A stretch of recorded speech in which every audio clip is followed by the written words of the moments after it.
tried to teach me some stuff, but it going so fast that I didn't take a lot of attention because I was like in the pressure.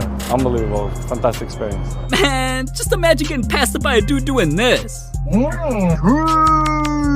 So I'm beginning to think there's nothing Renaldo can't do. Cause at number 13, he's got over 50 world records. From scoring the most goals ever, to being the highest rated FIFA player of all time. Renaldo even recently bought the most expensive new car in history, a $14 million Bugatti. So reporters are always praising Renaldo's records anytime they see him.